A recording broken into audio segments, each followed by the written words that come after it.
আমার ভিডিও যদি আপনারা দেখে থাকেন তাহলে এই জায়গাটি নিশ্চয়ই চিনতে পেরেছেন এতক্ষণে।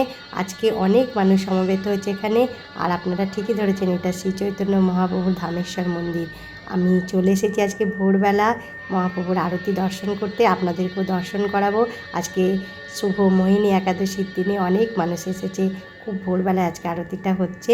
আর চলুন আমরা ভিতরে প্রবেশ করি। সকলে চলে এসেছে, আমরা মাঝে মধ্যেই এখানে সকলে মিলে সমবেত হই, আরতি দর্শন করি, অনেক কিছু অনুষ্ঠান হয় এই জায়গাটিতে। কত ফুল চলে এসেছে ভগবানের সেবার জন্য, ভক্তরা অনেক ফুল, তুলসী পাতা, পদ্ম ফুল এটা ওটা নিয়ে আসে।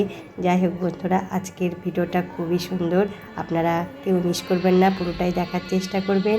চলুন আজকে সকালবেলার যে সমস্ত কাজগুলি হয় ভক্তরা সাধারণত করে সেগুলো দেখাচ্ছে। এই যে ঝাড়ু নিয়ে যাচ্ছে, এখন ঝাড় দেওয়া হবে, যে যেমনভাবে পারে ভগবানের পুজোয় সাহায্য করে।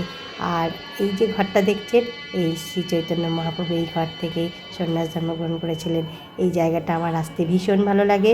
যাই হোক, প্রত্যেক একাদশীতে আমি মিস করি না, আমি আসার চেষ্টা করি, সঙ্গে আপনাদেরকেও নিয়ে যাই। এই যে দরজা খুলবে প্রথম, আজকে আপনারাই দর্শন করবেন। যদি ভিডিওটি দেখে থাকেন তাহলে মহাপ্রভুর আজকে যে রূপ আপনারা দেখবেন সেটা দেখে অবশ্যই মুগ্ধ হয়ে যাবেন। মোহিনী একাদশী, আজকে মোহিনী একাদশীর দিনে ভগবানের সাজ আপনাদেরকে সকলকে দেখাবো।